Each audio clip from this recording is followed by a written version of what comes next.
Bismillahirrahmanirrahim. Assalamu alaikum class. Hope you all will be fine. Myself Sabir Ali, and today we are going to discuss about short questions of chapter 2 structure of atom. तो सबसे पहले जो हमारे पास short question है वो है what is the nature of charge on cathode rays. Cathode rays के ऊपर चार्ज कौन सा होता है। Cathode rays are negatively charged particles. Cathode rays negatively charged particles होते हैं। J Thomson discovered the E over M, it means charge over mass ratio of cathode rays and found it equal to electrons. J Thomson ने इनकी charge over mess value यानी इनकी ratio को find किया और उन्होंने ये देखा कि ये तो बिल्कुल इक्वल किसके हैं, इलेक्ट्रॉन की जो चार्ज ओवर मैस हमारे पास वैल्यू होती है उसके होते हैं। दूसरा हमारे पास शॉर्ट क्वेश्चन क्या, give the 5 characteristics of cathode raise. तो उन्होंने पूछा है कि आप कैथोड रेज की 5 खसूसियात, उसके 5 करेक्टरिस्टिक्स बताएं। The characteristics of cathode rays are as under, यानी कि जो करेक्टरिस्टिक्स हैं, जो खसूसियात हैं कैथोड रेज की, वो नीचे बयान की गई हैं। These rays travel in straight line perpendicular to the surface of cathode rays. ये जो हमारे पास कैथोड रेज होती हैं, ये कैथोड रेज की या कैथोड से या जहाँ से निकल या एनोड दोनों की सरफेस के ये क्या करते हैं, परपेंडिकुलर ट्रैवल करते हैं और स्ट्रेट लाइन में जैसे आप देख रहे हैं क्या करते हैं, ये ट्रैवल करते हैं। और ये देखें, अगर इसके साथ देखें तो ये 90 का एंगल नहीं बना रहे इसके अपने कैथोड के साथ, तो ये स्ट्रेट लाइन ट्रैवल करती हैं और किसके perpendicular to surface of cathode और सरफेस ऑफ एनोड। उसके बाद दूसरी जो इसकी करैक्टरिस्टिक है वो क्या है, they raise the temperature of a body on which they fall. जिस बॉडी पे, जिस चीज़ पे इनको फॉल करवाया जाता है, ये उस बॉडी का टेम्परेचर क्या करते हैं, इंक्रीज़ कर देते हैं। Light is produce when the rays hit the sides of discharge tube. जब ये रेज क्या करते हैं, डिस्चार्ज ट्यूब की साइड्स को हिट करती हैं तो एक ग्लो पैदा होती है, एक लाइट पैदा होती है। जैसे यहाँ पे इस डायग्राम के अंदर आप देखें तो ये कैथोड रेज जब यहाँ पे आके टकराते हैं तो एक ग्रीन कलर का ग्लो पैदा होती है, चमक पैदा होती है, एक लाइट पैदा होती है।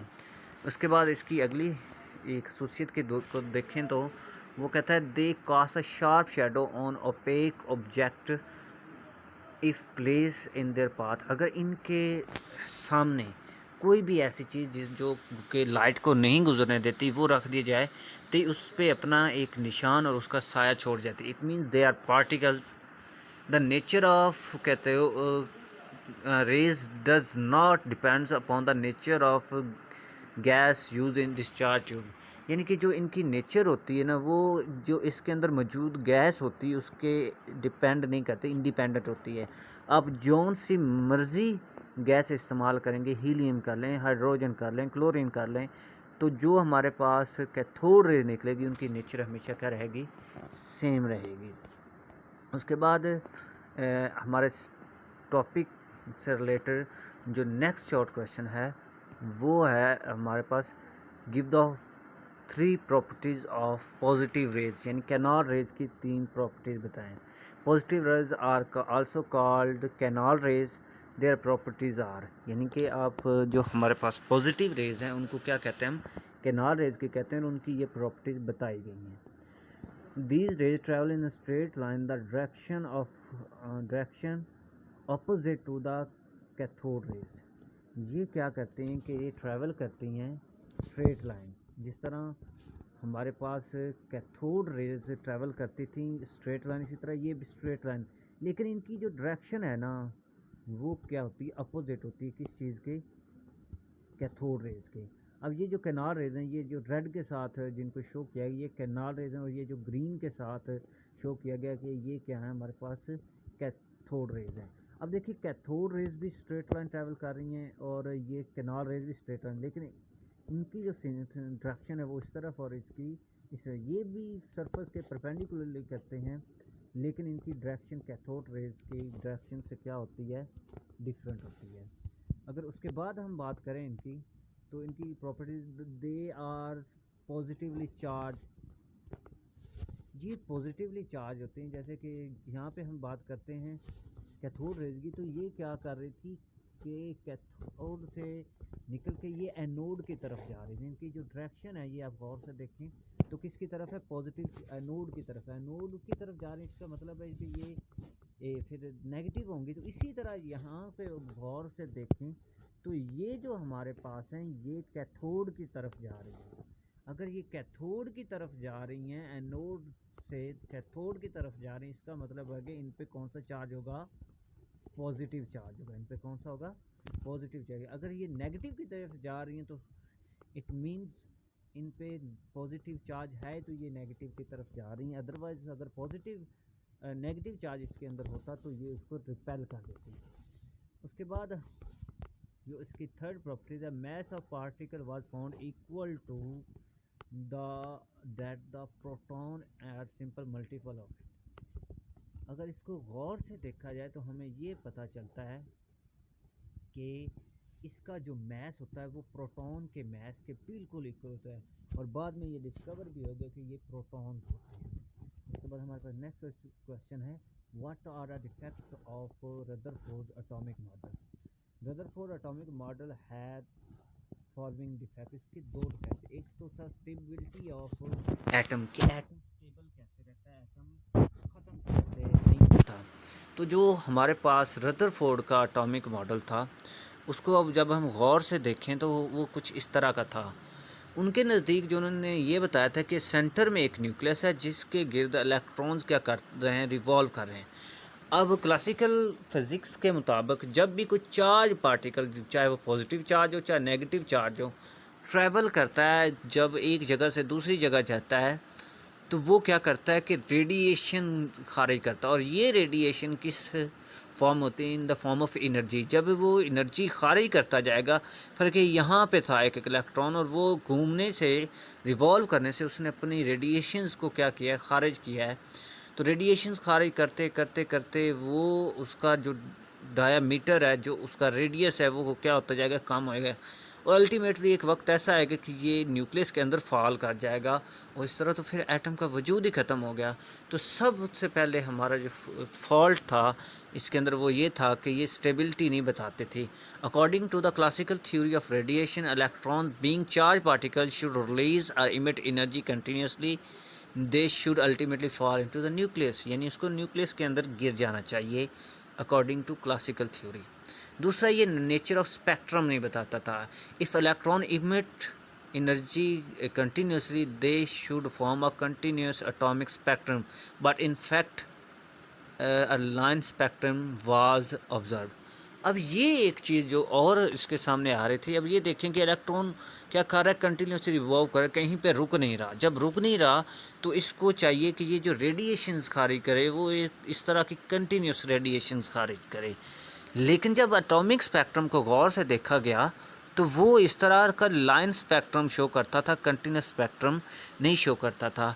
तो ये दूसरा इसका फेलियर था रदरफोर्ड के एटॉमिक मॉडल का। उसके बाद हमारे पास शॉर्ट क्वेश्चन है, वो कहता है कि as long as electrons remains in the orbit it does not emit or absorb energy, when does it emit or absorb energy. उन्होंने कहा कि बोहर के जो एटॉमिक थ्योरी है उसका पोस्टुलेट है कि जब भी कोई इलेक्ट्रॉन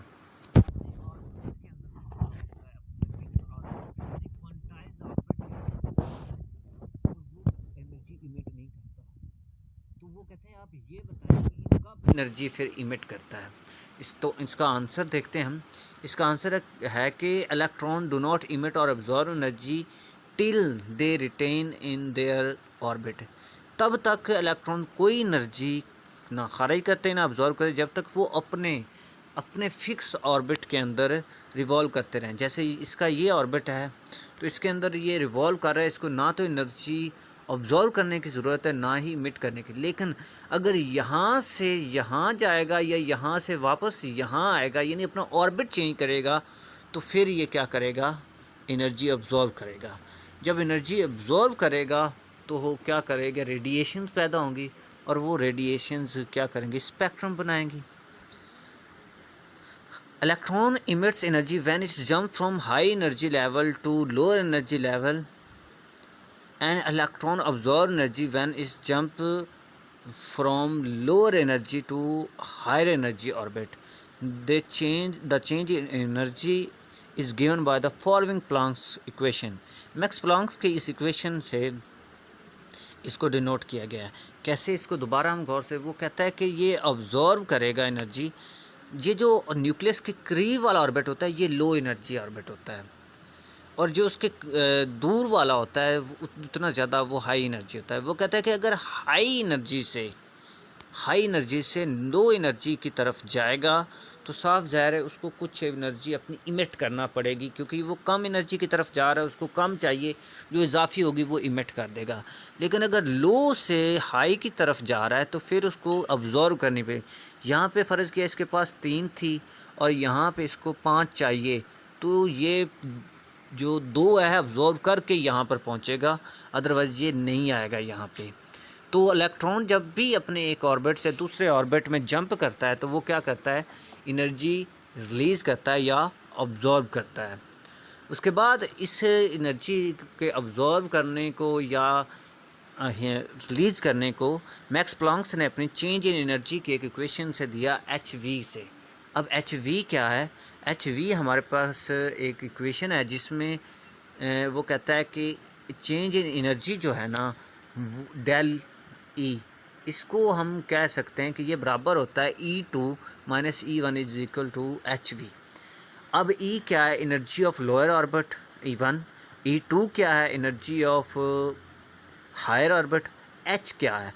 H यहाँ पे प्लांक्स कांस्टेंट है और जिसकी फिक्स वैल्यू है 6.63 मल्टीप्लाई बाय 10 रेज की पावर -34 जूल पर सेकंड, और ये फ्रीक्वेंसी ऑफ लाइट होती है। तो हमारे पास जो एनर्जी इमिशन के लिए है हम लिखते हैं -HV, और एनर्जी जो अब्जॉर्ब होती है उसके लिए हम सिर्फ HV लिखते हैं। तो हमारे पास प्लांक्स की इक्वेशन से हम किसी भी जो हमारे पास एटम है उसके एक शेल से दूसरे शेल में जब इलेक्ट्रॉन जंप कर रहे होते हैं तो हम एनर्जी चेंज फाइंड कर सकते हैं।